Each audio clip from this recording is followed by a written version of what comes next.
What's up, guys, and welcome to the second episode of How to Not Suck at Battle Brothers. Unfortunately, the beginning cut off on this episode, just like the first one. We will not make this mistake again. I promise you, moving forward, we are timing the episodes, so we will be good. We are in the next town. If you watched the end of the last episode, we got to a new town, and what we are doing right now is buying some new brothers. Our goal right now is to get to 12 brothers as quickly as possible. We're doing a bit of a gear shuffle to give our frontliners the best stuff possible. In this episode, we are going to discuss how to start building your guys once they start leveling up. We're going to discuss terrain advantage in some fights, and we are going to go into some deep discussion on the first perk choice that you have. If you have any questions, let me know, and enjoy. He doesn't have a defensive stat yet. That is a really, really good early game bro if he survives. And we want him to survive. So what we're going to do now is we are going to look for a second unit to hold the shield. So we have like two quote-unquote tanks. And we're going to change the position a little bit. He's one of our better attackers, so I don't know that we want to make him our tank. Honestly, this guy is pretty useless. He is going to be our tank. We are going to move our tanks to the end. And we probably need to upgrade his armor just so he doesn't die. We're not going to give him anything crazy. We'll give him this 35. We'll give him this headpiece. We're not going to like go take our best gear off our best dudes. Because we don't really care if this guy dies. He's asthmatic. He honestly sucks. And then this guy is not very good either, even though he could be an early game banner. He has no stars. He has never will be confident, which does kind of suck. He has strong, which gives him more fatigue, which is good for a banner. We want to give another guy a knife. And we got to remember we have these nets in our backpacks. And now we're going to do some gear swapping here too. Because remember, we want our frontline guys in our best gear because they're going to be the ones that get into fights. We're going to give him this headpiece because he's in the front line. And then we're actually going to take this headpiece and gear off because it's better. And we'll give him the 25. And this is our better unit, so we want him to have some head protection. I'd rather him get headshot than him. The other thing we could do is we could look at the market for a cheap headpiece, which we do have. I really don't recommend spending money on gear. If you watched the last episode, how you can dagger guys for their gear, spending money on armor is generally considered a waste because you can buy a bro for the amount that it costs to get an armor set. Bros are better than gear early game. It's a numbers game. You are going to lose guys. We put our tanks on the edge because we have the most options to reposition them. We're going to give this guy a weapon. He has decent attack. So I'm cool with him having a cleaver. Let's look at the flail really quick. So there's, like I said, there's multiple tiers of weapons. So this is a tier 1 flail. You can see the damage is atrocious. We wouldn't really use this in any situation, but it does have a cool move. So it has two cool things. Number one, flails ignore shields. So if you go to attack this guy right here, you're not attacking against his 20, you're attacking against his 5. Able to strike over and around shields. Ignores melee defense granted by shields. So definitely something to consider when you are fighting other guys. If you are facing guys with flails, the other thing they can do is target heads. So they ignore shields, and you can target the head, which means if you hit, it is a guaranteed headshot, which does like 1.5 times damage. So if we hit a guy in the head with this wooden flail, we could potentially kill him if he has less than 50 hit points. But this weapon is just not good. We're going to use the cleaver just because we don't want to like destroy all the armor. We could do some switching up if we see we need to. I don't think there will be any raiders here, but it's possible. Raiders are like the beefy version of the bandits. Okay, there's only 7. They have no ranged units. I don't love fighting in the mountains. A lot of people do, but you can get bad RNG, especially when they have ranged units. But because we have ranged units, they can't really take advantage of the high ground too much. And let's talk about terrain, because we haven't gotten to talk about terrain yet. Terrain gives you a massive bonus to your hit chance. You can only attack someone up 1 level or down 1 level. So like if these 2 guys were enemies, neither of these guys could attack each other. They can't zone of control and they can't attack.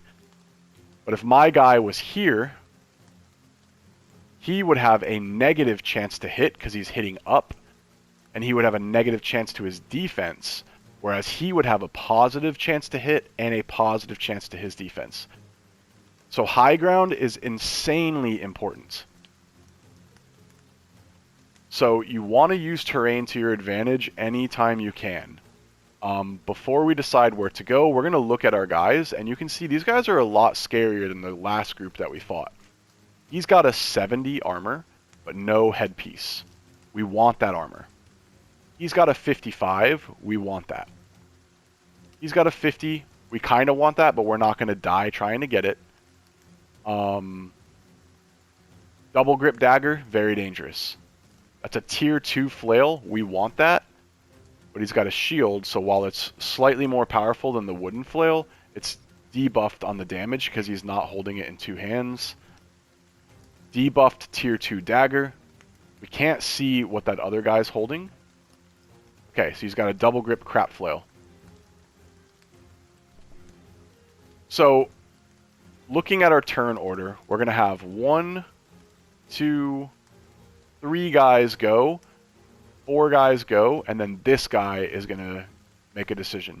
When you go up or down terrain, it costs extra fatigue. So he can go 2 fatigue here. It costs 3 to go up. That's 5. It costs 3 to go up.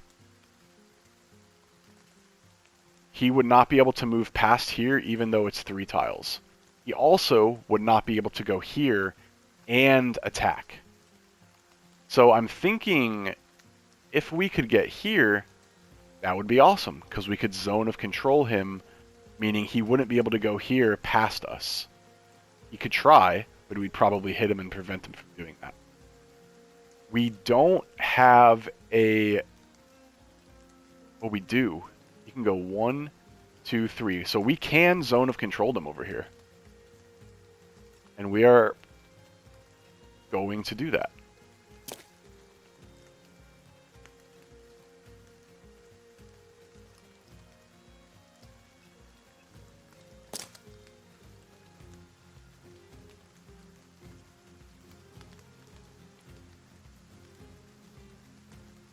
We want our ranged units on high ground for the same exact reason. Not only do they get a bonus to their hit chance, but for every tile lower, so if they were here, we get a plus 10. They're 2 tiles lower, so we get a plus 20% chance to hit them with this crossbow now. And it's the same with throwing weapons. So we are just going to take advantage of this high ground and let them decide what they're going to do. So they want to avoid like getting trapped by your guys, but it's not always possible. And I think in a perfect world, we want our tank to go here because we really don't want to get stabbed by this. So we're going to put him here. That way, if someone does try to challenge us, we have 2 to their 1. And then we're going to wait to see what these guys do. There is a chance that they could try to come up here. We can take high ground on them if they do. More than likely, they're going to come down here and try to help their buddies out. So we're going to wait on these guys. And we are immediately going to zone this guy so he does not come up on us. We are going to put our pikemen here. Remember, we can attack 1 tile down. So he can stab anyone that goes here. He can stab anyone that goes there. Or we can step here and stab anyone that is here, here, here, or here. So this is a great spot for a pike. Okay, and he's going to allow us to take high ground on him, which is really, really dumb. Maybe someone will even go here. We're just going to put an attack bro there and kill this guy probably next turn.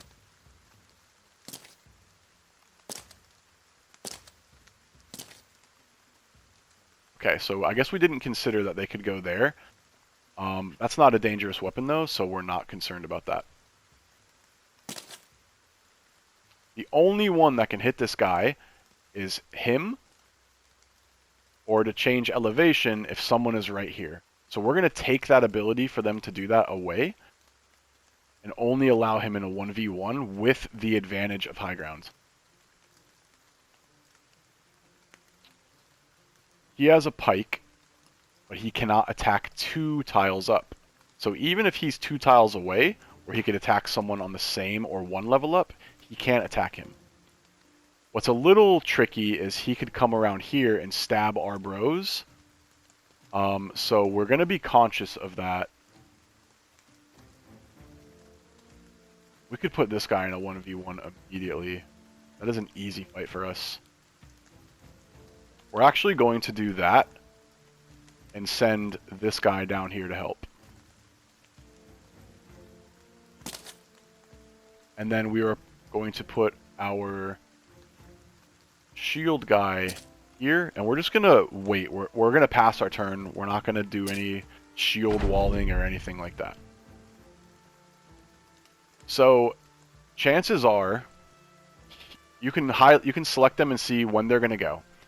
If I'm him, I'm going to try to come up on here or here to get the high ground on him. None of these guys can come up here in one turn, so I'm going to come down here and zone this immediately. That way he can't get up he can't pass through our zone of control. I'm going to wait on him and see what some of these other guys do. And then, like I said, we want high ground ASAP. 72% chance to hit him. 47 because he's got a shield. 62 on that. I'd honestly rather just kill this guy right out the gate. He doesn't have armor that we're worried about. Hey, it happens. We had a 72% chance. We rolled a 93. That's RNG, man. So we missed, but it is what it is. We want this armor, so we don't want to like wreck this armor with our armor damaging weapons. 56% chance to him. We're going to hit him. He's got a good weapon. We don't want him hitting us with that. Again, we don't really want to damage this. I would love to get a shot on the pike, but as you can see, we can't because he's behind that unit. If we try to shoot him, we have to shoot through our unit. We try to shoot him, we're trying to shoot through 2 people. So we don't have a great shot. If he already moved, we could go there and get a better shot on him. But I'm not worried about that. I just want to kill this guy. And we got the headshot very luckily. He's out of the fight, and you can hover over, and you can see he dropped his flail. We love it. So now we have a tier 2 flail that if we win this fight, we will get. The other thing to note about daggers is when you use the regular attack, you get a 15% decrease if you try to puncture. So puncture is 34, whereas regular stab is 49. And this is not an attack, bro, remember. So we're not going to get greedy. We don't want to get a cheeky stab. But we did some damage to him.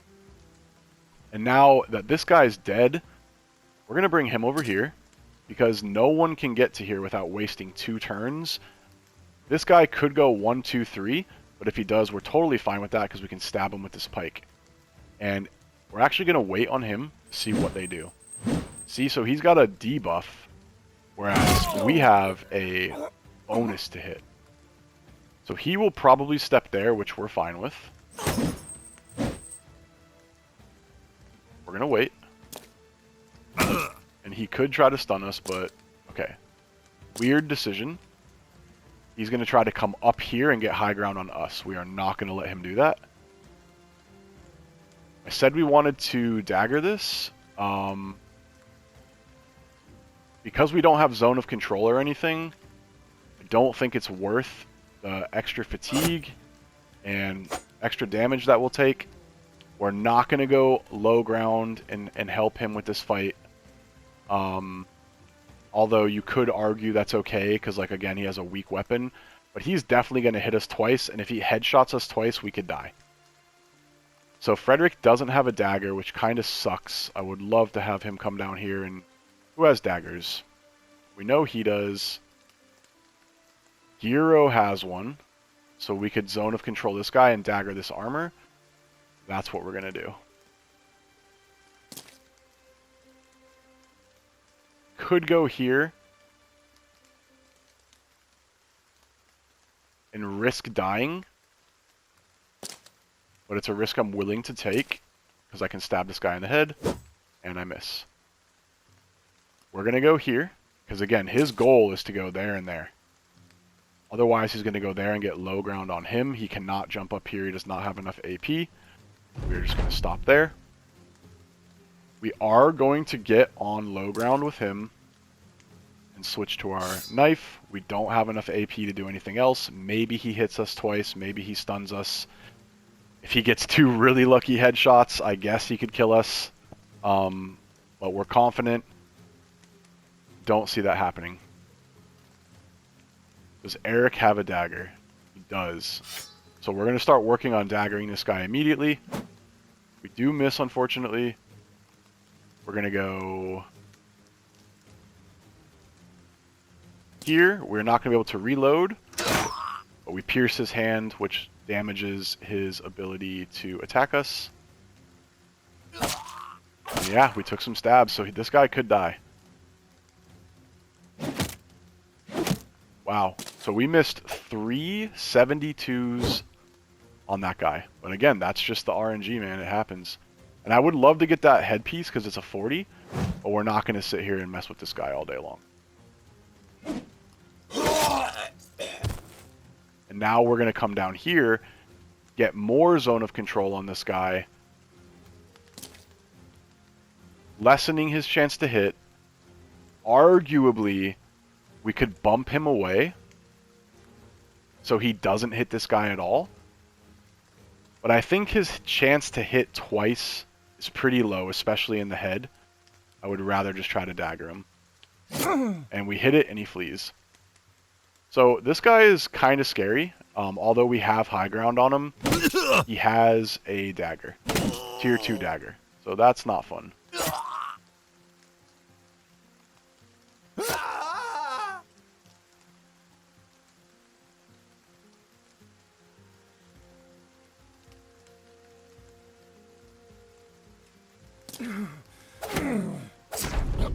Hopefully we did not ruin that armor.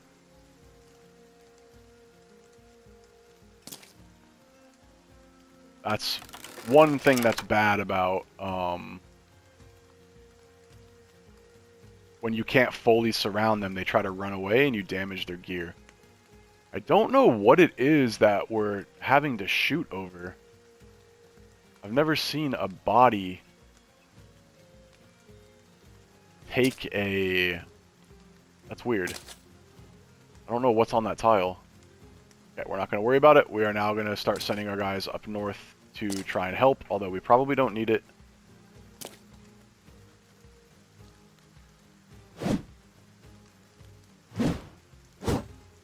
This guy realistically could die to this guy.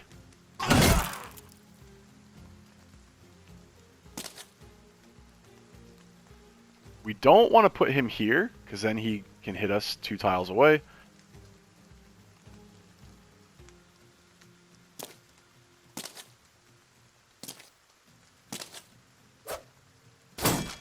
Yeah, luckily he's got that shield.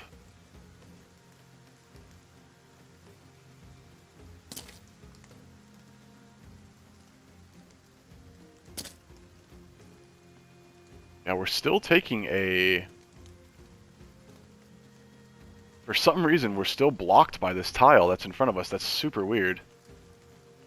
So we're not going to waste the ammo.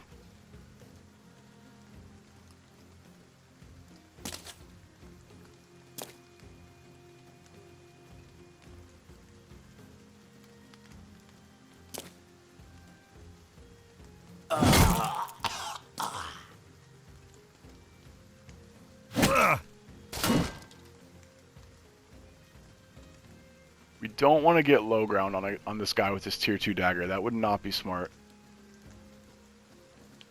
So we really can't help this guy out too much, unfortunately. Kind of in like a choke point tile. And he did hit with a stab, which sucks.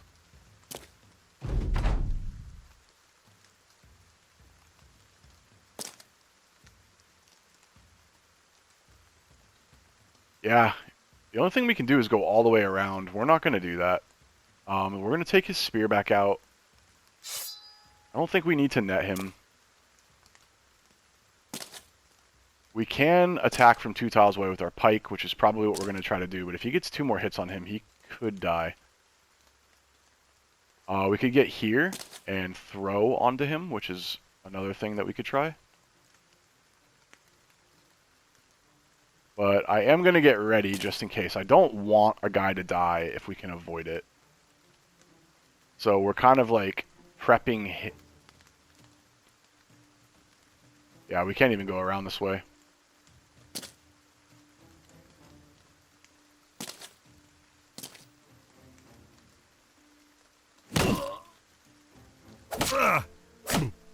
Yeah. Okay. So we are going to get closer. We miss, unfortunately. We're not going to send him in there because a head stab will kill him. And he's one of our good guys.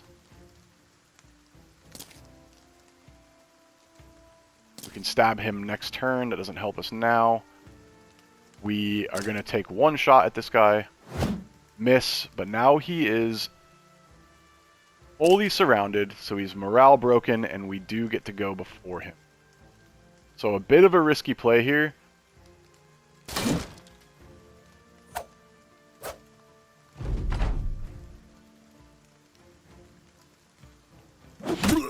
But paid off. Okay, so that's like, you know, a little bit about zone of control, a little bit about terrain, some more daggering. We got the armor that we wanted. Did we get the flail too? We should have gotten the flail. I believe like when we checked the loot, it dropped it. Yes, so we got the tier 2 flail. Massive upgrade. So 20 to 45 compared to 10 to 25. This is one of the best weapons you can have early game. So we are going to use that with Giro pretty much immediately. We're also going to give Giro this tier 2 dagger. We're going to take these nets out and give the nets to our like crappier guys. He is a crappier guy. And then our number 1 armor, which is now a 70, whereas before it was this 65, is going to go on our tank. And this is not really a tank, remember, he's just all-around bad bro. So the heavier armor we give him with asthmatic, like he's going to run out of stamina. We do not care if this guy dies. We just go down the line and cycle the gear. Now we have a new 55 that we can give, which means we have a new 50 that we can give, which means we have a new 30, and so on and so on. And we want to make sure all of our guys have daggers at this point. Maybe we keep the dagger on him just because the dagger, if you also notice, doesn't give you negative fatigue, which on tanks is really, really good because like they shield wall a lot, which is fatigue intensive. If you give them other weapons, it does. Okay, so we also got a level out of that. Because he got 2 kills, he leveled up. couple of guys pretty close to leveling up. He only needed 3 more XP. He only needed 3. He only needed 3.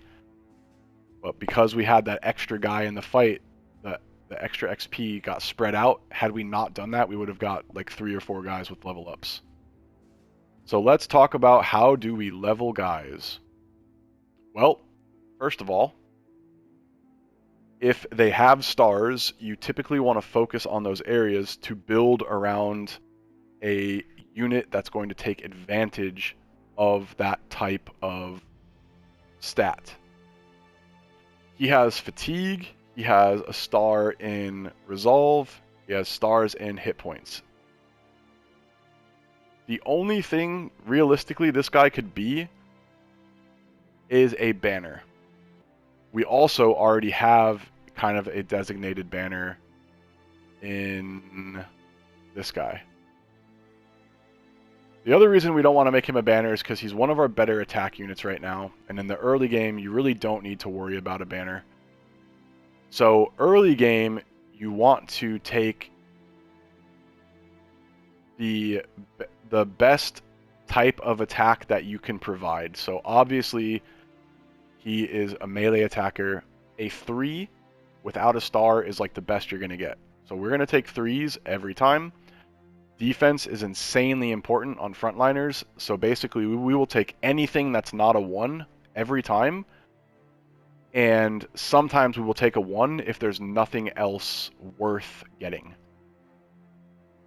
In this situation, honestly, 45 resolve is enough for like even mid to late game. You can get like necklaces and stuff, and the banner helps you, so we don't need that. What we need is hit points. We do not want this guy to die.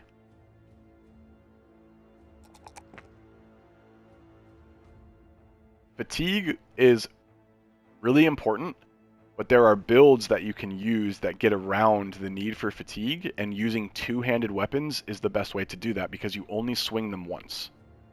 Whereas two-handed weapons you can swing twice, which is awesome, but it makes you go through your fatigue really, really fast. The lower your fatigue, the lower perks like dodge are effective, and it just makes you easier to hit. So we'll get into that stuff pretty soon. We're going to look at our tier 1 perk list. Number 1, fast adaptation. This perk is extremely important. Like, I cannot stress this enough. Every time you miss, it gives you another 10% chance on your next attack to hit. Fast adaptation is a must early game for your mid-tier two-handed attackers. Like this guy is a fast adaptation user 100% because he swings twice. If he misses the first time, he's going to get an extra bonus on his next turn to hit. Also very good on ranged units, especially early game. Early game, you want perks that make you more powerful now. That's what is most important about that. It's not about like, do I have a guy that is going to make it to level 11 and how do I build him optimally? Yes, if you have like a late game bro, like arguably this guy, Jiro, the starting guy, could be like a pretty decent unit. And then who's the other one? This guy, the killer on the run, arguably could be a mid to late game bro. So we will think a little bit more about that. But when we're dealing with someone with no stars in attack or defense, it's just about like, how do we make them viable now? Crippling strikes. Do not take it. There is no way that as a new player you're going to be able to take advantage of this. This is a trap perk. Do not take it. It's fun if you want to, like, if you get a lot of experience at the game and you want to try doing like injury weapons like pikes and swords and not daggers, like scimitars and stuff like that, cleavers. You can have some fun with it. Not worth it. Colossus. You will pretty much take this on every character you ever get. 9 lives.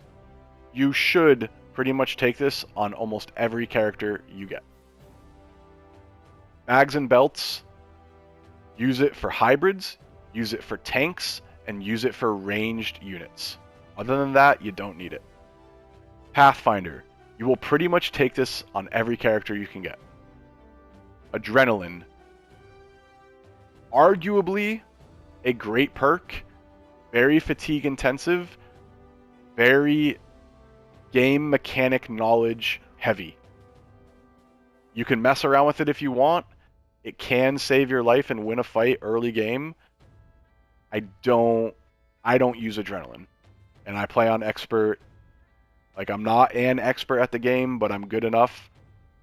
I don't know. I haven't messed with it enough. I know there are people out there that love it. It costs 1 AP, so like on a two-handed guy, you could attack twice and then use adrenaline to guarantee you go first next round and kill the guy. But by the time you do that, you just used 50 fatigue. So like, what are you going to do on your next turn? Probably have to use recover, which is the next perk. So adrenaline, if you want to like look at people who use adrenaline, Carve a Hole. That's a streamer. He's got videos on YouTube. He uses adrenaline very effectively. Grave Bees did a lone wolf run where his lone wolf used adrenaline, and he got to the monolith and beat the monolith in 36 in-game days, which is, I think, a world record. He uses adrenaline on a very specific build. If you do not know that build and you do not have the stats for that build, it is pointless. Recover. Use this on your tanks. Use this on duelists as a late game perk after you get something like Berserk. You're going to see enemy units use both of these. It's kind of like a noob trap where it's like, oh, the enemy's using it, I want to use it. I don't recommend it. Until later for very specific builds. Student is the biggest trap perk in the game.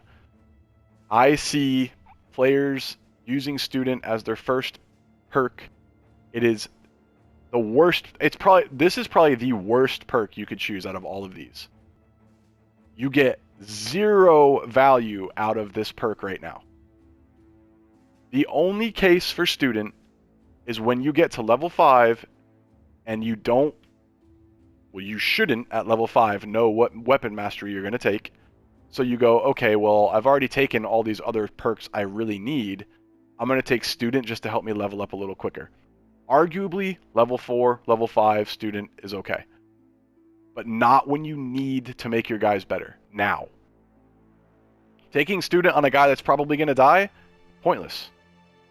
Taking fast adaptation on a guy that's probably going to die so you can kill the enemy quicker, very, very important, very useful. Taking Colossus on a guy that you want to survive, very important and very useful. Taking 9 lives on a guy you want to survive, very important and very useful. Taking Pathfinder so you don't take fatigue and AP penalties to things like swamps and mountains, very important. We will take this on almost every guy. But Student, the only other time you take Student is when you are like a full-grown company, everyone past level 7, and you lose a guy or you recruit a new guy and he's super awesome, potentially super awesome because he has like these types of stars, and you need to level him up super quick. That is the only reason you would use that, and it's only because you know this level 1 guy is not going to die because the rest of your band is so strong. Trap perk. Trap perk. Those are the only 2 I'm going to call trap perks on this list. I think everything else has a use, and I'm not saying these don't have a use, but this is a noob trap perk. So is this. Sounds cool, but I promise you, by the time injuries even matter on crippling strikes, you should have already killed the guy. Are they fun to mess around with? Sure. Are they useful? If you're watching this video, these perks are not useful to you, trust me. My wife is laughing, but she knows it's true. Okay, so what do we do with this guy? Some people would argue we take 9 lives because it will help him survive a killing blow. I didn't even talk about what 9 lives did. If you get killed, it will let you survive with a injury, a temporary severe injury, like a severe concussion, which is debilitating, but it saves the life of your guy. Always take one of these 3 perks first. 9 lives, Colossus, or fast adaptation. And I feel like I've gone through the importance of each of those. Again, fast adaptation is for like your low attack brothers, but their job is to do damage. You take fast adaptation. Colossus gives you 25% extra hit points. Some people argue it doesn't do a lot as your first perk because your HP is usually pretty low. They are right because it's percentage based. If you roll a couple of HP hit points, maybe we take 9 lives first, next level we get another 4, and you get them to 59 instead of 55, and then we take it. What are we talking about? 1 or 2 extra hit points? I always take one of these two first. More HP is going to help you avoid injuries. So our goal is to not put our pure damage dealers, these two guys, into a position where they can die. They haven't even been hit. These guys have been hit. He's been hit, he's been hit, he's been hit. These guys suck. Their job is to get hit. Their job is to provide surround bonus so your damage dealers can kill them. So if you have any questions about these perks on tier 1, let me know. We will get to tier 2 on the next episode. So yeah, we fought a pretty good fight. We'll go turn this quest in. Ooh, we're going to actually go fight these guys. And then we'll end the episode. We'll get some more levels and we'll talk about why we use what we use for the next perks that we choose. But it's literally just going to be following the same set of rules that we kind of just set. This is awesome. So we have a camp, and we saw the guys, but even if we didn't see the guys, we saw the footprints like I talked about in episode 1 going from the road into the wilds. Almost always a bad guy. I would love to kill these guys first. This camp is not going anywhere. I would love to kill these guys first. It's night. They're ranged units. So they're going to get a debuff to their ranged attack. Now they're not because we're not going to catch them in time. I clicked the wrong button. Fighting these guys in the mountains is kind of risky. But we're going to also fight those raiders. I'm going to wait to get off the mountains so they don't get a bonus to us. Also important to note, where you are standing when you attack is where you are fighting. So if these guys were in the mountains and we attack them and we're still on low ground, we're going to fight on low ground. If I'm in the mountains, we will get height on them. We're kind of in rocky terrain, so it could give us a bit of a mixed bag.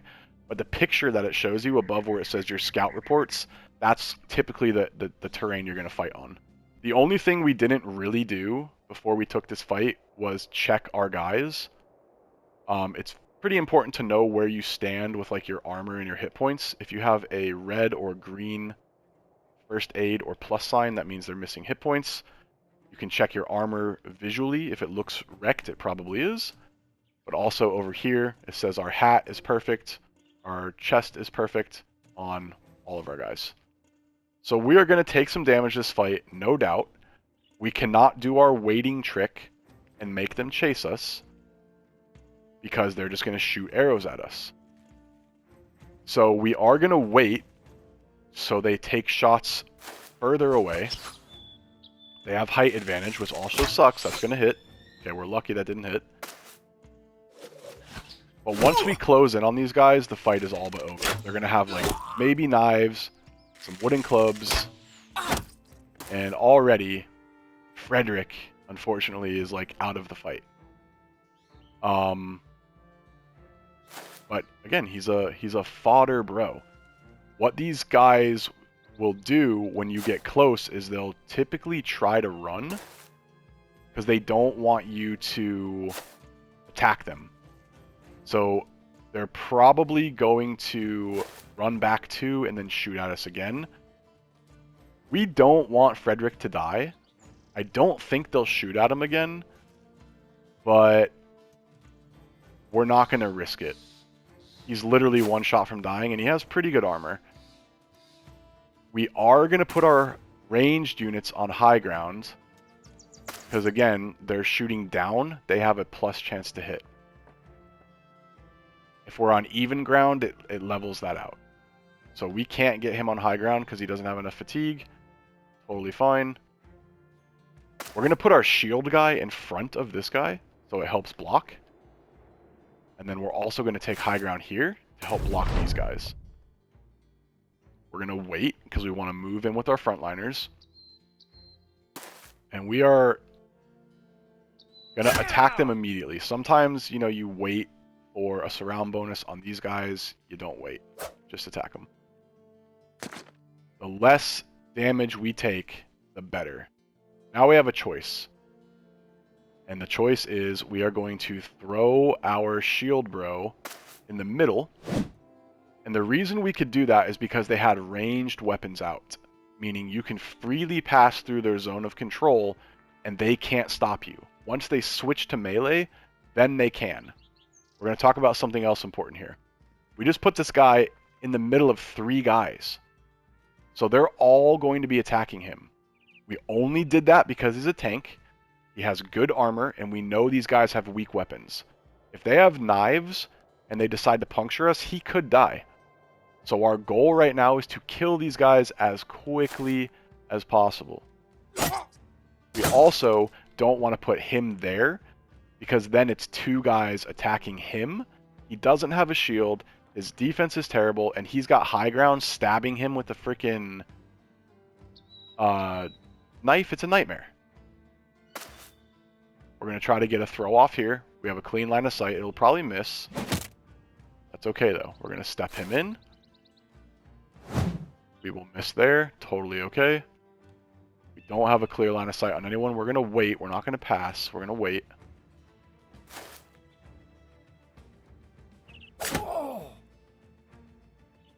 And now we can bring him back because they're all disengaged. Yep, just like I said. A little dangerous to do. He has some better armor. And we don't have another guy to throw in this hole, so we're going to do this only to help this guy out as much as possible. Now we can move him up here, and he's on even ground. So with our crossbowmen, we can step 1, and we can shoot over. Miss, apparently. We'll move him there, so next turn he can shoot at either of those guys. They all are wavering.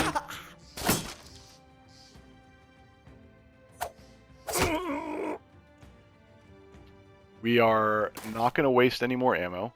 He's probably going to run. I would love to be able to catch him. I just don't think that's possible.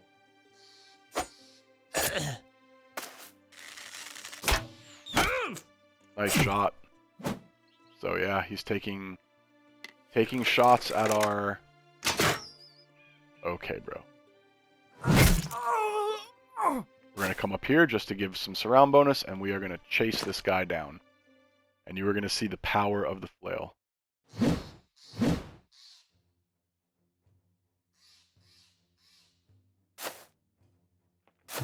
We'll put him in a position where he can attack either or.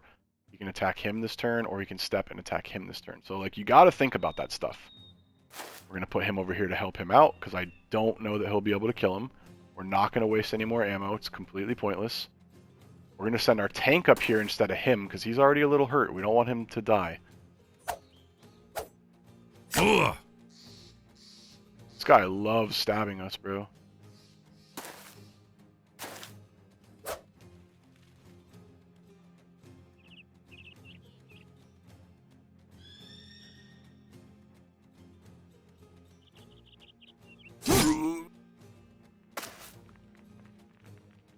And now we'll step 2 tiles, and we can attack again. He's fleeing. Get some revenge with him. Get ready. We can go for a headshot here. 67% chance to hit. We miss both, which is just, honestly, it happens. Annoying, but it happens. Move him in. I'm surprised he didn't flee. Now he's fleeing. So there's no reason to dagger these guys. We don't care about their potato sacks. We don't care about their 20 armor headpieces. Just kill them. It's free real estate. It's free XP. Okay, that was dumb. That was a teachable moment. I didn't pay attention to the turn order, and it doesn't matter because he's fleeing. But you have to pay attention to stuff like this. He only can step 1 tile and hit. And I just took the 1 tile he had with him. I am trying to get the surround bonus, but I did it improperly because now neither of these guys can attack. So turn order is very important um, when you are fighting. And out of that, we got 1, 2, 3, 4, 5, 6, 7. We got 8 of our guys leveled up. Got 2 gold, which is honestly terrible, but we got 2 knives, some bows, no arrows. We got some tools.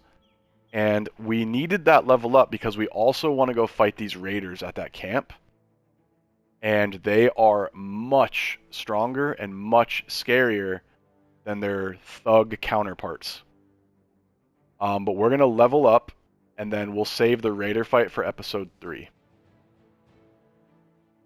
Okay, so let's talk about this guy. We're using him as a temporary tank. He is complete fodder. He rolls a 3 in attack, which doesn't really help us with him being a tank. Tanks need defense. They need fatigue, especially when they're asthmatic. And they need resolve, and they need HP. So out of all of those choices, do we take a 1 in defense and then 2 of these other ones? Or do we take these mid to high rolls and skip the 1? That's going to help him flee less. That's going to help him survive. That's going to help him shield wall. He's probably not going to live long enough for that to matter. We're going to take the defense. But I could see a case for either one. With your tank, again, he's not an attack bro. We could either take Colossus or we could take 9 lives. 9 lives is like if we want to keep him alive. Colossus is like if we want to give him more health. I could honestly see a case for either one. We'll go 9 lives on him just to demonstrate how it works, because we're gonna put him in a position where he's gonna die. Like, it's his job. Roderick is also a bit of a fodder bro because again he has Craven, which is 10 negative resolve. So this guy is gonna take way too much resolve to patch that. We're gonna need to take like 4 or 5 rolls in resolve just to get him to not be a little pussy. So we're just gonna forget about it, and we're gonna take whatever stats help us kill now. Arguably resolve is really, really important now, but like going from 28 to 31 isn't gonna change anything, unfortunately. Giving him some more hit points, some more defense and attack will. He already has 60 hit points. We're gonna give him fast adaptation. His job is to hit and deal damage. Our good bro, of course we take attack, of course we take defense, and then it's a toss-up and like which one of these do you want to take? Some people would go, oh, he has a lot of fatigue, I'll build him into a one-handed duelist and he's going to need a lot of fatigue. That's not a decision I'm willing to make right now. HP, always a safe bet. Because he has so much HP, again, we're going to buff it up even more. Now he has 80. You get to like, you want your late game bros to be as close to 100 or more as possible. 90 is doable, but as close to 100 as you can get. Eric, our chicken tough guy. Like, how much of a oxymoron is that, dude? He's a strong, insecure man. Maybe that's why he's so strong. He hit the gym a bunch. He's got a star in melee defense. We take it.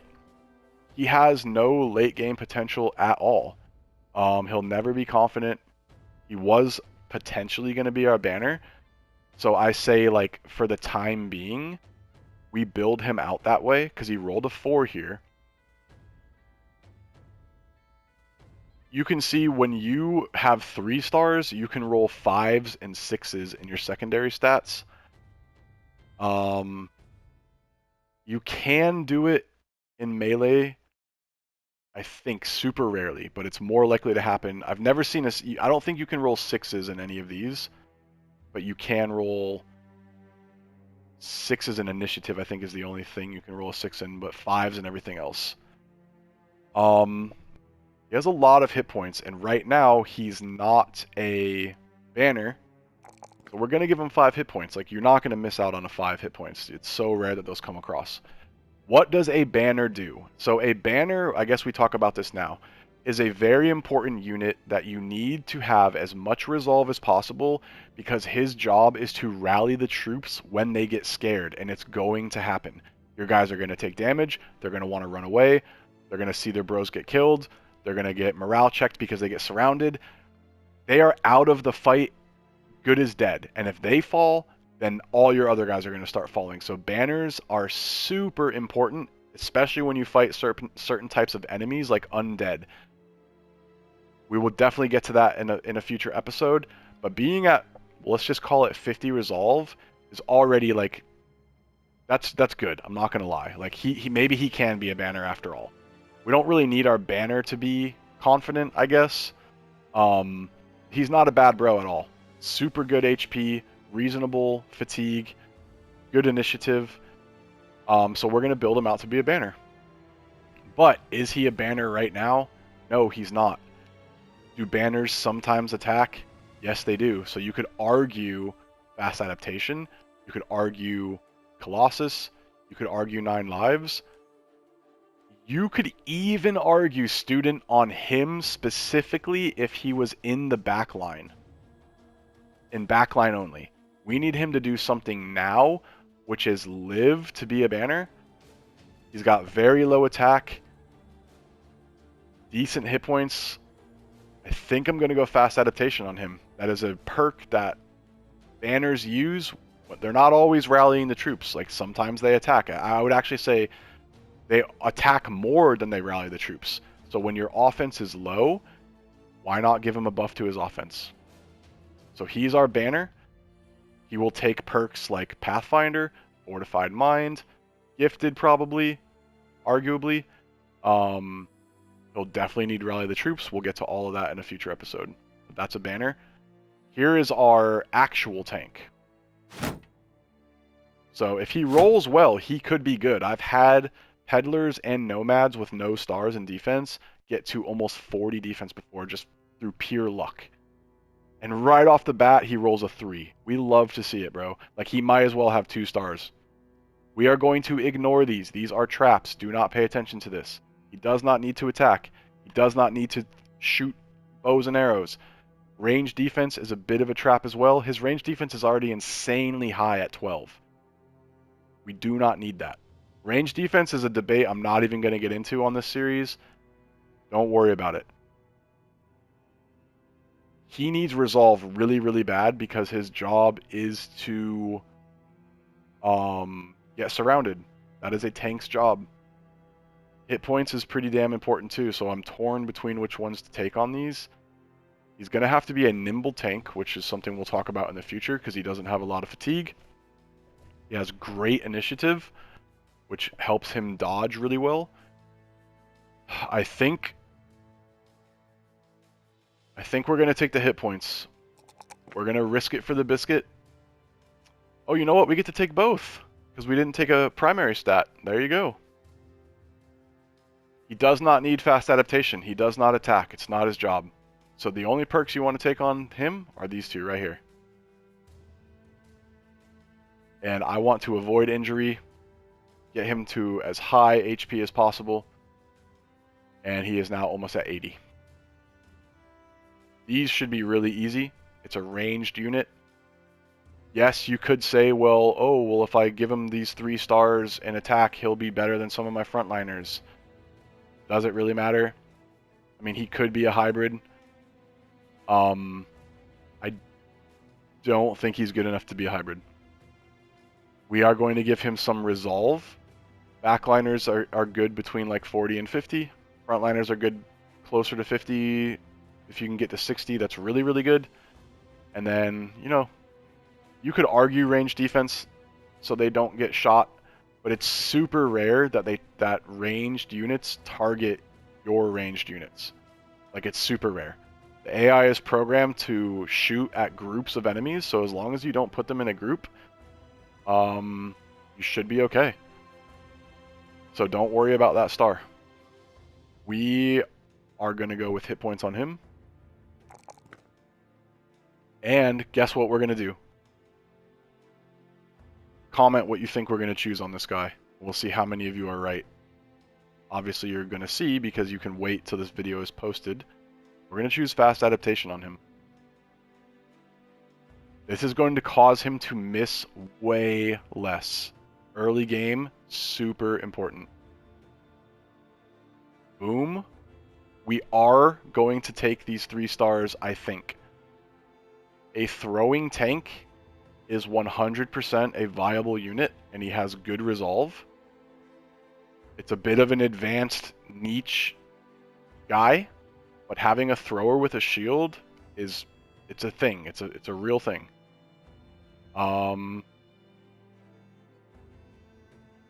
Throwers do need some fatigue, but we're going to choose hit points right now. It's about survivability. And we are going to choose fast adaptation. This is never really a wrong perk to choose, even on someone that's like going to be really high, because you're going to get to a point with throwing units where it's like, what else do you take?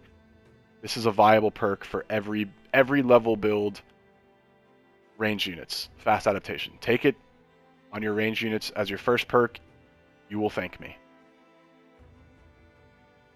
Okay. So this guy is a little tricky, right? Because he's rolling a 4, but it's going to get him to 39. That's terrible. He rolls another 4, which is unlikely to happen. He's going to get to 43, which is still terrible. He rolls another 4. He's going to be level 4 at 47. Like, best case scenario for this guy is he gets to 80, like I said, which is not bad, but it's not great. And he's a dastard. Like, he's always going to be wavering. It's just, you know, it's not. This is a fodder, bro. We will not keep him. So we're going to ignore that. We're going to let him do the job he's doing right now, which is attacking with melee. There's a common misconception where people don't give their backliners melee defense. I see new players and even some people who stream do this all the time. It is a massive mistake. When you fight orcs, when you fight unholds, when you fight barbarians, like, there's so many groups of guys that will flank you or bust through your line where your backliners will end up in melee contact. Do not ignore melee defense on your backliners, especially when they have stars. If he rolls well in attack, maybe he even moves to the front line once his defense gets better. Again, like, this guy is not a late game bro, so fatigue is kind of pointless right now. He's swinging a one-handed weapon. He will never get gassed out. We are going to take... You could argue initiative or HP here. Initiative is going to put him in a position to where he can attack before other people. And you know what? We're actually going to display that for you guys. We're going to give him initiative so he can move into a position and then attack or kill someone that's surrounded before they are able to attack our units. So initiative is pretty important on backliners. What are we going to give this guy? Ready? 3, 2, 1. Fast adaptation. His job is to do damage. We don't particularly care if he survives. Don't get trapped by seeing, oh my god, he has 7 stars. Like, this dude is not good. This is one of the worst traits you can have. I am very excited to do the next episode with you guys, where we will fight this camp and we will look at tier 2 perks, because I guarantee we will level up again. But for now, thank you guys so much, and I will see you on the next one. If you have any questions about things we discussed, let me know in the comments. If there's things you want to know, if there's things you want me to do, let me know. But thank you guys, and have a great day.